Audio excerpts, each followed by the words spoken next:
നിറയണമേ. പാവനാരൂപേ എന്നിൽ പടരണമേ. പാവനാത്മാവേ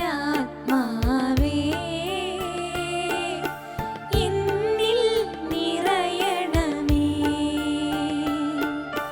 പാവനാരൂപേ എന്നിൽ പടരണമേ. ആത്മാവിനെ അയക്കേണമേ. അകതാരിതാ ഒരുങ്ങി. ആത്മാവിനെ അയക്കേണമേ. അകതാരിതാ ഒരുങ്ങി. വൻകൃപകൾ ചൊരിയണമേ. എന്നെ അഭിഷേകം ചെയ്യണമേ. വൻകൃപകൾ ചൊരിയണമേ. എന്നെ അഭിഷേകം ചെയ്യണമേ.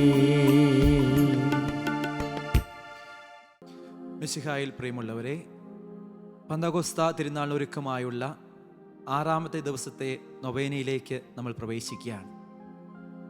ഇന്നേ ദിവസം പരിശുദ്ധാത്മദാനമായ ഭക്തിക്കായി പ്രാർത്ഥിക്കുന്നതോടൊപ്പം നമ്മുടെ എല്ലാ കുടുംബങ്ങളെയും, രോഗികളായി കഴിയുന്നവരെയും, അതുപോലെ നമ്മുടെ എല്ലാ വ്യക്തിപരമായ നിയോഗങ്ങളെയും തമ്പുരാൻ്റെ തിരുമുമ്പിൽ സമർപ്പിച്ചുകൊണ്ട് ഏറ്റവും ഭക്തിയോടുകൂടെ ഈ നൊവേന പ്രാർത്ഥനയിലേക്ക് നമുക്ക് പ്രവേശിക്കാം. പിതാവിൻ്റെയും പുത്രൻ്റെയും പരിശുദ്ധാത്മാവിൻ്റെയും നാമത്തിൽ ആമേൻ. പരിശുദ്ധാത്മാവേ വരണമേ. അങ്ങയുടെ വിശ്വസ്തതയുടെയും സ്നേഹത്തിൻ്റെയും അഗ്നിയാൽ ഞങ്ങളെ ജ്വലിപ്പിക്കണമേ. അങ്ങയുടെ സാന്നിധ്യത്താൽ ഭൂമിയുടെ മുഖം നവീകരിക്കണമേ. പിതാവേ, അങ്ങയുടെ വിശ്വസ്തരുടെ ഹൃദയങ്ങളെ അവിടുത്തെ ആത്മാവിൻ്റെ വെളിച്ചത്തിൽ നയിക്കുമല്ലോ. അങ്ങേ ആത്മാവിനെ ഞങ്ങൾക്കും തരണമേ. അങ്ങേ ദിവ്യ പ്രചോദനത്താൽ സത്യത്തെ തിരിച്ചറിയാനും നല്ലത് രുചിച്ചറിയാനും എപ്പോഴും അങ്ങേ സാന്ത്വനത്തിന് പരിമളം അനുഭവിക്കുവാനും ഞങ്ങൾക്കിടയാകട്ടെ. ഞങ്ങളുടെ കർത്താവായ യേശു മിശിഹാ വഴി ഈ പ്രാർത്ഥന ഞങ്ങൾ അങ്ങേക്ക് സമർപ്പിക്കുന്നു. ഞങ്ങളുടെ സൃഷ്ടാവും പിതാവും സംരക്ഷകനുമായ ദൈവമേ, ഞങ്ങൾ അങ്ങയെ സ്തുതിക്കുന്നു. അവിടുത്തെ സ്നേഹം ഞങ്ങൾക്ക് വെളിപ്പെടുത്താനായി മനുഷ്യാവതാരം ചെയ്ത ഈശോയെ അങ്ങയെ ഞങ്ങൾ ആരാധിക്കുന്നു. ഞങ്ങളുടെ രക്ഷകനും നാഥനുമാണ് ഈശോ എന്ന തിരിച്ചറിവ് ഞങ്ങൾക്ക് നൽകുന്ന പരിശുദ്ധാത്മാവേ, ഞങ്ങൾ അങ്ങേക്ക് നന്ദി പറയുന്നു. ലോകസ്ഥാപനം മുതൽ അങ്ങേ ദിവ്യ സാന്നിധ്യത്താൽ ഭൂമിയുടെ മുഖം നവീകരിച്ചു കൊണ്ടിരിക്കുന്ന പരിശുദ്ധാത്മാവേ, ഞങ്ങൾ അങ്ങയെ മഹത്വപ്പെടുത്തുന്നു. സിഹിയോനോട്ടുശാലയിൽ ദാഹത്തോടെ കാത്തിരുന്ന പരിശുദ്ധാമ്മയുടെയും സ്നേഹന്മാരുടെയും മേൽ ഇറങ്ങി വന്ന പരിശുദ്ധാത്മാവേ, ഞങ്ങളുടെ മേലും ഇറങ്ങി വരണമേ. ഞങ്ങളുടെ ഹൃദയങ്ങളെ അങ്ങയുടെ കൃപയാൽ നിറയ്ക്കണമേ. അവിടുത്തെ ആലയമായ ഞങ്ങളുടെ ശരീരത്തെ അങ്ങ് വിശുദ്ധീകരിക്കണമേ. പിതാവിന്റെയും പുത്രന്റെയും ആത്മാവേ, ഞങ്ങൾക്ക് ആഴമുള്ള ദൈവസ്നേഹാനുഭവത്തിലും വിശ്വാസത്തിലും വളരാൻ ആവശ്യമായ കൃപ തരണമേ. ആമേൻ.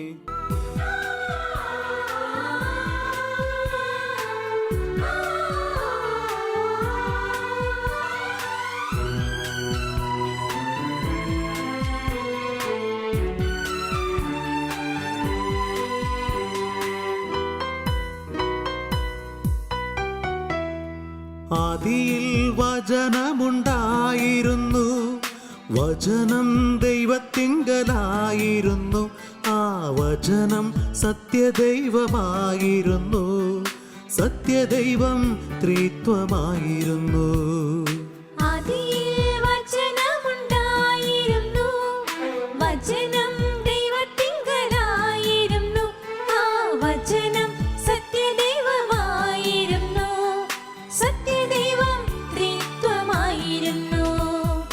ജീവിക്കുന്നു യേശു ജീവിക്കുന്നു, ഇന്നുമെന്നും യേശു ജീവിക്കുന്നു. ജീവിക്കുന്നു യേശു ജീവിക്കുന്നു, ഇന്നുമെന്നും യേശു ജീവിക്കുന്നു. സമാധാനം നിങ്ങളോട് കൂടെ. അങ്ങയോടും അങ്ങയുടെ ആത്മാവോടും കൂടെ. വിശുദ്ധ യോഹന്നാൻ ശ്ലീഹ അറിയിച്ച നമ്മുടെ കർത്താവ് യേശു മിശിഹായുടെ പരിശുദ്ധ സുവിശേഷം. നമ്മുടെ കർത്താവായ മിശിഹായ്ക്ക് സ്തുതി. 16-ാം അധ്യായം 5 മുതലുള്ള വാക്യങ്ങൾ. എന്നാൽ ഇപ്പോൾ ഞാൻ എന്നെ അയച്ചവൻ്റെ അടുക്കിലേക്ക് പോവുകയാണ്. എന്നിട്ടും നീ എവിടെ പോകുന്നുവെന്ന് നിങ്ങളിൽ ആരും എന്നോട് ചോദിക്കുന്നില്ല. ഞാനിതെല്ലാം നിങ്ങളോട് പറഞ്ഞതുകൊണ്ട് നിങ്ങളുടെ ഹൃദയം ദുഃഖപൂരിതമായിരിക്കുന്നു. എങ്കിലും സത്യം ഞാൻ നിങ്ങളോട് പറയുന്നു, നിങ്ങളുടെ നന്മയ്ക്ക് വേണ്ടിയാണ് ഞാൻ പോകുന്നത്. ഞാൻ പോകുന്നില്ലെങ്കിൽ സഹായകൻ നിങ്ങളുടെ അടുക്കിലേക്ക് വരികയില്ല. ഞാൻ പോയാൽ അവനെ നിങ്ങളുടെ അടുക്കിലേക്ക് ഞാൻ അയക്കും. അവൻ വന്ന് പാപത്തെക്കുറിച്ചും നീതിയെക്കുറിച്ചും ന്യായവിധിയെക്കുറിച്ചും ലോകത്തെ ബോധ്യപ്പെടുത്തും. നമ്മുടെ കർത്താവായ മിശിഹായ്ക്ക് സ്തുതി. മിശിഹായിൽ ഏറ്റവും സ്നേഹം നിറഞ്ഞവരെ, ഈശോ മിശിഹായിക്ക് സ്തുതിയായിരിക്കട്ടെ. ഇന്നേ ദിവസം വചനഭാഗത്തിൽ നമ്മൾ കാണുന്നുണ്ട് യോഹന്നാന്റെ സുവിശേഷം 16-ാം അധ്യായം 5 മുതലുള്ള വാക്യങ്ങൾ. പരിശുദ്ധാത്മാവ് പാപത്തെക്കുറിച്ചും നീതിയെക്കുറിച്ചും ന്യായവിധിയെക്കുറിച്ചും നമ്മെ ബോധ്യപ്പെടുത്തും. നമ്മളെല്ലാവരും തിരിച്ചറിയേണ്ട ഒരു യാഥാർത്ഥ്യമാണ് പാപബോധവും പശ്ചാത്താപവും നമുക്ക് നൽകുന്നത് പരിശുദ്ധാത്മാവാണ്. അമേരിക്കയിലെ പ്രശസ്തനായ വാഗ്മിയും ആർച്ച് ബിഷപ്പുമായ ഫുൾട്ടൺ ജേഷീൻ ഇപ്രകാരം പറയുന്നുണ്ട്: എന്താണ് ഈ ലോകത്തിൻ്റെ ഏറ്റവും വലിയ ശാപം? പാപബോധവും പശ്ചാത്താപവും ഇല്ലാത്ത ഒരു തലമുറയാണ് ഈ ലോകത്തിൻ്റെ ഏറ്റവും വലിയ ശാപം. നമ്മൾ പരിശുദ്ധാത്മാവിനെ സൂചിപ്പിക്കാൻ വേണ്ടി ഒത്തിരിയേറെ പ്രതീകങ്ങൾ ഉപയോഗിക്കുന്നത് കാണുകയുണ്ടായി. ബൈബിൾ വിവിധ സ്ഥലങ്ങളിൽ കത്തോലിക്ക സഭയുടെ മതബോധന ഗ്രന്ഥത്തിൽ 691, 693 ഈ 2 ഖണ്ഡികയിൽ ഇപ്രകാരം ഒത്തിരിയേറെ സൂചകങ്ങൾ നൽകുകയാണ്. അവയിൽ ഏറ്റവും പ്രധാനപ്പെട്ട 1-2 സൂചകങ്ങൾ മാത്രം, പ്രതീകങ്ങൾ മാത്രം ഞാൻ പറയാൻ ആഗ്രഹിക്കുകയാണ്. കാറ്റ് പരിശുദ്ധാത്മാവിനെ സൂചിപ്പിക്കുന്ന ഒരു പ്രതീകമാണ്. അതുപോലെ തന്നെ പരിശുദ്ധാത്മാവിനെ സൂചിപ്പിക്കുന്നതാണ് തീനാവുകൾ. മൂന്നാമതായിട്ട് നമുക്ക് കാണുവാൻ സാധിക്കും തൈലം പരിശുദ്ധാത്മാവിൻ്റെ അഭിഷേകത്തെ സൂചിപ്പിക്കുന്നു. പിന്നെ നമ്മൾ ഒത്തിരിയേറെ കണ്ടിട്ടുള്ള ഒരു പ്രതീകമാണ് പ്രാവ്. പ്രാവ് പരിശുദ്ധാത്മാവല്ല, അത് നമ്മൾ തിരിച്ചറിയേണ്ട ഒരു സത്യമാണ്. പ്രാവ് പരിശുദ്ധാത്മാവിനെ സൂചിപ്പിക്കുന്ന ഒരു പ്രതീകം മാത്രമാണ്. ഇവിടെ നമ്മൾ തിരിച്ചറിയേണ്ട ഒരു സത്യം കൂടിയുണ്ട്. എന്തുകൊണ്ടാണ് പ്രാവ് പരിശുദ്ധാത്മാവിൻ്റെ പ്രതീകമായി മാറിയത്? പ്രാവും പരിശുദ്ധാത്മാവും തമ്മിൽ ചില ബന്ധങ്ങളുണ്ട്. പ്രാവിനെ നമ്മൾ നിരീക്ഷിച്ചാൽ നമുക്ക് കാണാൻ കഴിയും, പ്രാവ് ഒത്തിരിയേറെ നിഷ്കളങ്കതയുള്ള ഒരു പക്ഷിയാണ്. പരിശുദ്ധാത്മാവ് നൈർമല്യവും നിഷ്കളങ്കതയും വിശുദ്ധിയും പരിശുദ്ധാത്മാവിൽ തിളങ്ങി നിൽക്കുന്നു. അതുപോലെ തന്നെ പ്രാവെന്ന പക്ഷിയിൽ നമ്മൾ ശ്രദ്ധിച്ചിട്ടുള്ള വേറൊരു കാര്യമാണ്, ചില അപസ്വരങ്ങളുള്ള സ്ഥലത്ത് പ്രാവിന് കൂടുകൂട്ടാൻ കഴിയുകയില്ല. പരിശുദ്ധാത്മാവും അങ്ങനെ തന്നെയാണ്. പാപ സാഹചര്യങ്ങളിൽ പരിശുദ്ധാത്മാവ് അപ്രത്യക്ഷമാകും. നമ്മുടെയൊക്കെ വീടിൻ്റെ ചില മൂലയിൽ പ്രാവ് കൂടുകൂട്ടിയിരിക്കുന്നത് നിങ്ങൾ ശ്രദ്ധിച്ചിട്ടുണ്ടാകും.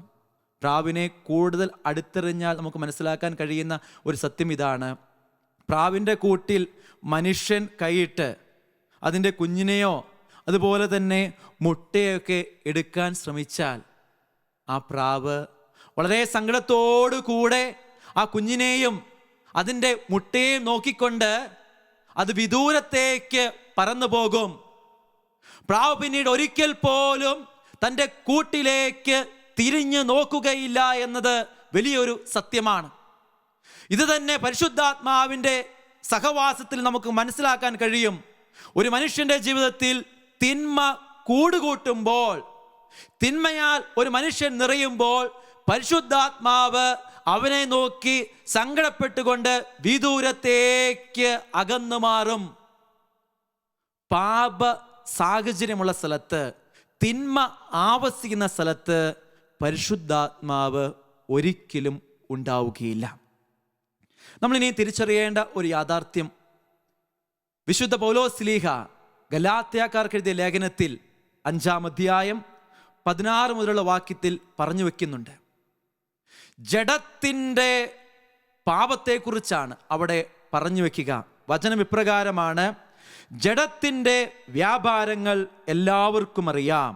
അവ വ്യഭിചാരം, അശുദ്ധി, ദുർവൃത്തി, വിഗ്രഹാരാധന, ആഭിചാരം, ശത്രുത, കലഹം, അസൂയ, കോപം, മാത്സര്യം, ഭിന്നത, വിഭാഗീയ ചിന്ത, വിദ്വേഷം, മദ്യപാനം, മധുരോത്സവം, ഇവയും ഈ ദൃശ്യമായ മറ്റ് പ്രവൃത്തികളുമാണ്.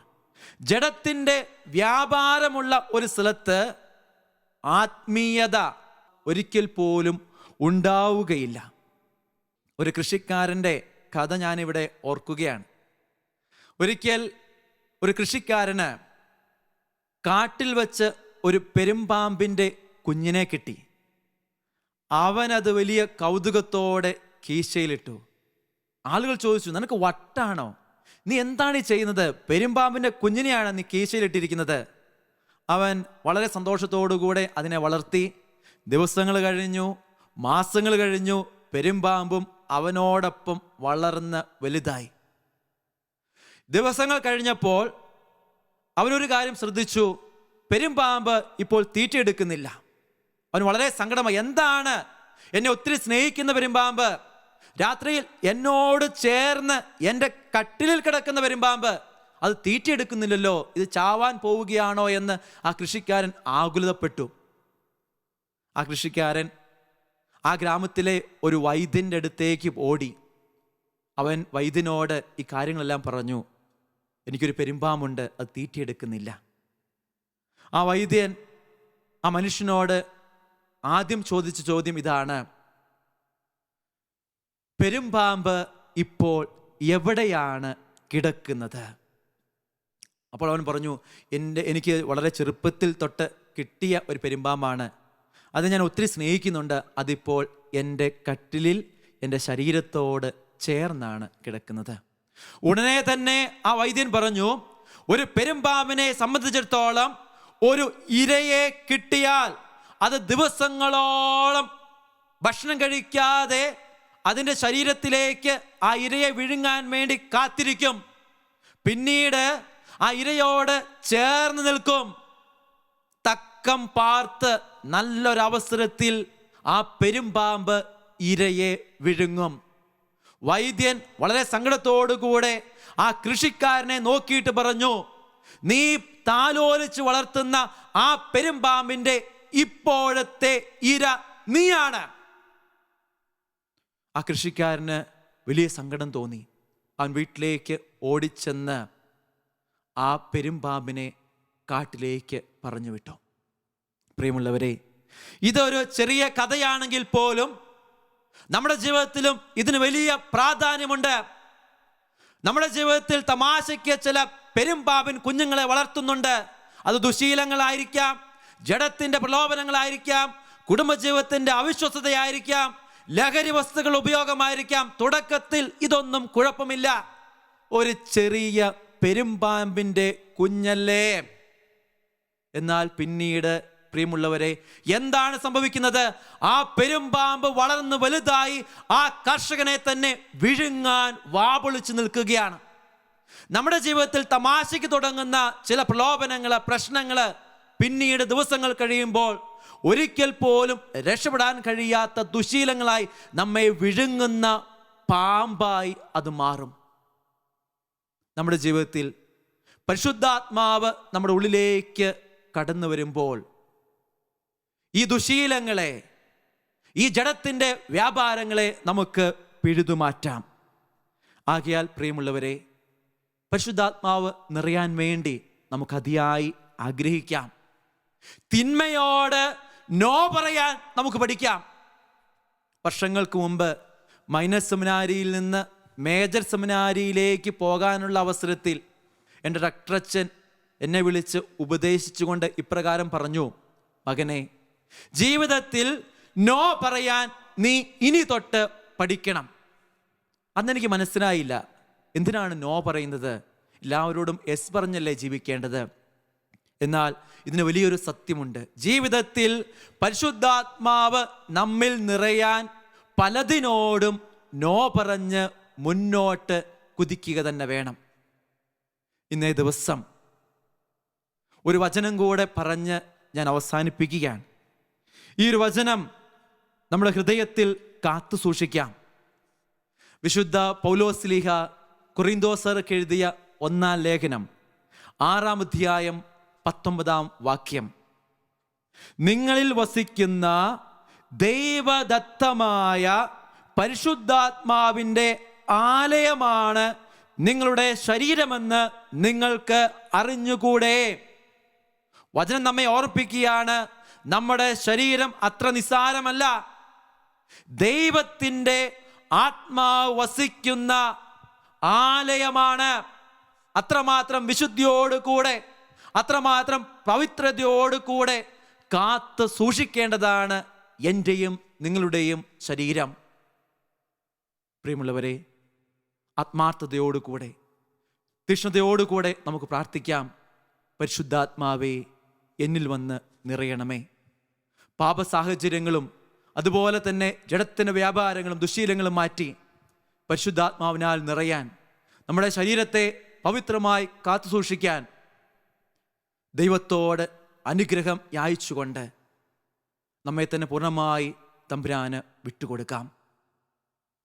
പിതാവിൻ്റെയും പുത്രൻ്റെയും പരിശുദ്ധാത്മാവിൻ്റെയും നാമത്തിൽ ആമേൻ. നമ്മൾ ആവശ്യപ്പെടുന്നതെല്ലാം സമൃദ്ധിയിൽ നൽകുവാൻ കഴിയുന്ന പരിശുദ്ധാത്മാവിനോട്, ഓ എൻ്റെ ജീവനെ, ഭക്തിയുടെ സ്രോതസ്സേ, എന്നിൽ വന്ന് നിറയണമേ എന്ന് പ്രാർത്ഥിക്കാം. ഓ എൻ്റെ ജീവനെ, ഭക്തിയുടെ സ്രോതസ്സേ, എന്നിൽ വന്ന് നിറയണമേ. ഞങ്ങൾ ദൈവഭക്തിയിൽ ആനന്ദിക്കാനും സമാധാനത്തിന്റെ മാധുര്യം അനുഭവിക്കാനുമായി, ഓ എൻ്റെ ജീവനെ, ഭക്തിയുടെ സ്രോതസ്സേ, എന്നിൽ വന്ന് നിറയണമേ. ആത്മാവിലും സത്യത്തിലും ദൈവത്തെ ആരാധിക്കുന്നവരായി എന്നും നിലകൊള്ളാൻ, ഓ എൻ്റെ ജീവനെ, ഭക്തിയുടെ സ്രോതസ്സേ, എന്നിൽ വന്ന് നിറയണമേ. ജ്ഞാനത്തിന്റെ ഉറവിടമായ ദൈവഭക്തി ആഴത്തിൽ നിറയാനും എപ്പോഴും ദൈവഹിതം മാത്രം നിറവേറ്റുവാനുമായി, ഓ എൻ്റെ ജീവനെ, ഭക്തിയുടെ സ്രോതസ്സേ, എന്നിൽ വന്ന് നിറയണമേ. ബലഹീനതയിൽ ശക്തി പകരുന്ന പരിശുദ്ധാത്മാവിനെ എപ്പോഴും കൂട്ടുപിടിച്ച് ജീവിക്കുവാനായി, ഓ എൻ്റെ ജീവനെ, ഭക്തിയുടെ സ്രോതസ്സേ, എന്നിൽ വന്ന് നിറയണമേ.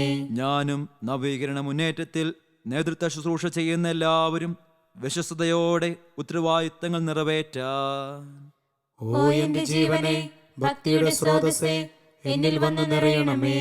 സ്വർഗസ്ഥനായ ഞങ്ങളുടെ പിതാവേ, അങ്ങയുടെ നാമം പൂജിതമാകണമേ. അങ്ങയുടെ രാജ്യം വരണമേ. അങ്ങയുടെ തിരുമനസ്സ് സ്വർഗ്ഗത്തിലെ പോലെ ഭൂമിയിലുമാകണമേ. അന്നു വേണ്ട ആഹാരം ഇന്ന് ഞങ്ങൾക്ക് തരണമേ. ഞങ്ങളോട് തെറ്റ് ചെയ്യുന്നവരോട് ഞങ്ങൾ ക്ഷമിക്കുന്നത് പോലെ ഞങ്ങളുടെ തെറ്റുകൾ ഞങ്ങളോടും ക്ഷമിക്കണമേ. ഞങ്ങളെ പ്രലോഭനത്തിൽ ഉൾപ്പെടുത്തരുതേ, തിന്മയിൽ നിന്ന് ഞങ്ങളെ രക്ഷിക്കണമേ. ഓ പരിശുദ്ധ മാതാവേ, എൻ്റെ അമ്മേ, ഞാൻ പാപവഴികൾ ഉപേക്ഷിക്കുന്നതിനും ഈശോയുടെ വിലയേറിയ തിരുരക്തത്താൽ ശുദ്ധീകരിക്കപ്പെടുന്നതിനും പരിശുദ്ധാത്മാവിന്റെ ഫലങ്ങളാൽ നിറയപ്പെടുന്നതിനുമായി അമ്മ പ്രാർത്ഥിക്കണമേ. പാപത്താൽ കഠിനമാക്കപ്പെട്ട ഹൃദയം എടുത്തു മാറ്റി എസെക്കിയേൽ പ്രവാചകൻ വഴി വാഗ്ദാനം ചെയ്യപ്പെട്ട പുതിയ ഹൃദയം തരണമേ. അവർക്ക് ഞാൻ ഒരു പുതിയ ഹൃദയം നൽകും, ഒരു പുതിയ ചൈതന്യം അവരിൽ ഞാൻ നിക്ഷേപിക്കും. അവരുടെ ശരീരത്തിൽ നിന്ന് ശിലാഹൃദയം എടുത്തു മാറ്റി ഒരു മാംസള ഹൃദയം ഞാൻ കൊടുക്കും. അങ്ങനെ അവർ എന്റെ കൽപ്പനകൾ അനുസരിച്ച് ജീവിക്കുകയും എന്റെ നിയമങ്ങൾ ശ്രദ്ധയോടെ പാലിക്കുകയും ചെയ്യും.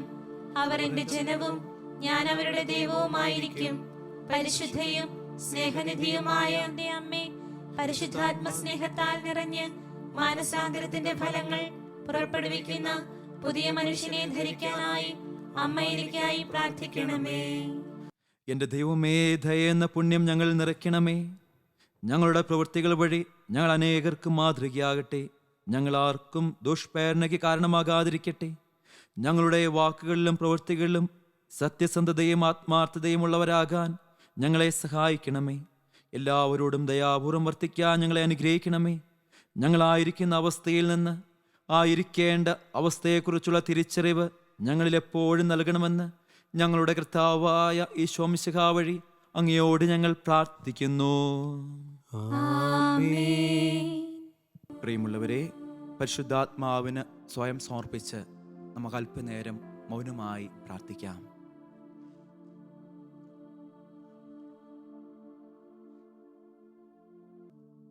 ലുത്തിനിയ പ്രാർത്ഥനയിലേക്ക് നമുക്ക് പ്രവേശിക്കാം.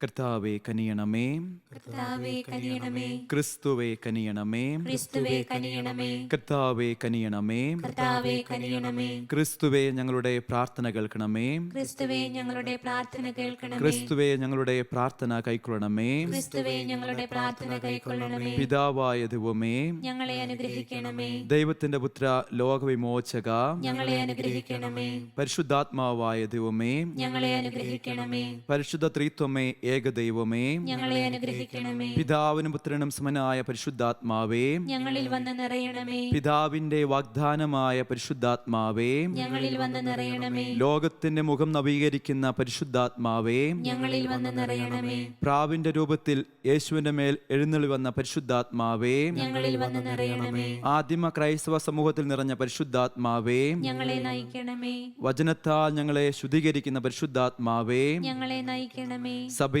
എപ്പോഴും നിറഞ്ഞു നിൽക്കുന്ന പരിശുദ്ധാത്മാവേ, ഞങ്ങളെ നയിക്കണമേ, കുദാശകളാൽ ഞങ്ങളെ ശക്തിപ്പെടുത്തുന്ന പരിശുദ്ധാത്മാവേ, ഞങ്ങളെ നയിക്കണമേ, പ്രാർത്ഥിക്കുവാൻ ഞങ്ങളെ പഠിപ്പിക്കുന്ന പരിശുദ്ധാത്മാവേ, ഞങ്ങളെ നയിക്കണമേ, പ്രലോഭനങ്ങളെ അതിജീവിക്കാൻ കൃപ നൽകുന്ന പരിശുദ്ധാത്മാവേ, ഞങ്ങളെ നയിക്കണമേ, പാപബോധം നൽകുന്ന പരിശുദ്ധാത്മാവേ, ഞങ്ങളെ നയിക്കണമേ, നീതിബോധം നൽകുന്ന പരിശുദ്ധാത്മാവേ, ഞങ്ങളെ നയിക്കണമേ, എളിമയുടെ ആത്മാവേ, ഞങ്ങളെ ശുദ്ധീകരിക്കണമേ, ക്ഷമയുടെ ആത്മാവേ, ഞങ്ങളെ ശുദ്ധീകരിക്കണമേ, ആത്മനിയന്ത്രണത്തിന്റെ ആത്മാവേ, ഞങ്ങളെ ശുദ്ധീകരിക്കണമേ, നന്മയുടെ ആത്മാവേ, ഞങ്ങളെ ശുദ്ധീകരിക്കണമേ, കരുണയുടെ ആത്മാവേ, ഞങ്ങളെ ശുദ്ധീകരിക്കണമേ, ഐക്യത്തിന്റെ ആത്മാവേ, ഞങ്ങളെ ശുദ്ധീകരിക്കണമേ, വിശുദ്ധിയുടെ ആത്മാവേ, ഞങ്ങളെ ശുദ്ധീകരിക്കണമേ, ദിവ്യ കൃപയുടെ ഉറവിടമേ, ഞങ്ങളെ ശുദ്ധീകരിക്കണമേ, സഹനത്തിൽ ആശ്വാസമേ, ഞങ്ങളെ ശുദ്ധീകരിക്കണമേ, നിത്യപ്രകാശമേ, ഞങ്ങളെ ശുദ്ധീകരിക്കണമേ, ജീവന്റെ ഉറവയെ, ഞങ്ങളെ ശുദ്ധീകരിക്കണമേ, മാലാകമാരുടെ ആനന്ദമേ,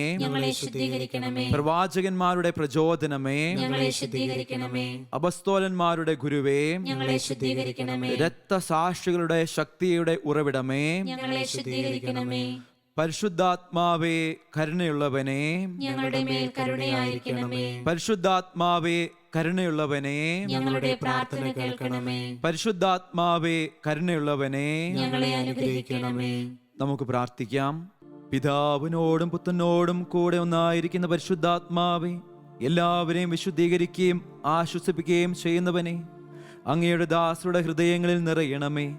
അവിടുന്ന് അത്യുന്നതനായ ദൈവത്തിന്റെ ദാനവും ജീവന്റെ ഉറവിടവും ആധ്യാത്മിക അഭിഷേകവുമാണ്, അഗ്നിയും സ്നേഹവുമാണ്, അങ്ങുന്ന പിതാവിന്റെ വാഗ്ദാനവുമാണ്, 7 ദാനങ്ങളുടെ ദാതാവാണ്. അങ്ങയുടെ ദാനങ്ങളും ഫലങ്ങളും കൊണ്ട് ഞങ്ങളെ സമ്പന്നരാക്കണമേ. വിശുദ്ധിയോടെ ചിന്തിക്കാനും വിനയത്തോടെ സംസാരിക്കാനും വിവേകത്തോടെ പ്രവർത്തിക്കാനുള്ള വരം നൽകണമേ. സഹനങ്ങളുടെ ഇടയിൽ സ്ഥിരോത്സാഹത്തോടെ പിടിച്ചു നിൽക്കാനും സംശയങ്ങളെ ദൂരീകരിക്കാനും ജീവിതത്തിലെ മോഹഭംഗങ്ങളിൽ പ്രത്യാശ കൈവിടാതിരിക്കാനും സ്നേഹിക്കാനും മറ്റുള്ളവരിൽ അങ്ങേ കാണാനും അനുഗ്രഹിക്കണമേ. സർവശക്തനായ പിതാവിനോടും അവിടുത്തെ ഏകജാതനായ യേശുക്രിസ്തുവിനോടും കൂടെ എന്നെന്നും ജീവിച്ചു വാഴുന്ന അങ്ങേക്ക് എല്ലാ സ്തുതിയും മഹത്വവും കൃതജ്ഞതയും ഉണ്ടായിരിക്കട്ടെ. നമ്മുടെ കർത്താവിന്റെ കൃപയും പിതാവായ ദൈവത്തിന്റെ സ്നേഹവും പരിശുദ്ധാത്മാവിന്റെ സഹവാസവും നാം എല്ലാവരോടും കൂടി ഉണ്ടായിരിക്കട്ടെ, ഇപ്പോഴും എപ്പോഴും എന്നേക്കും. ആമേൻ.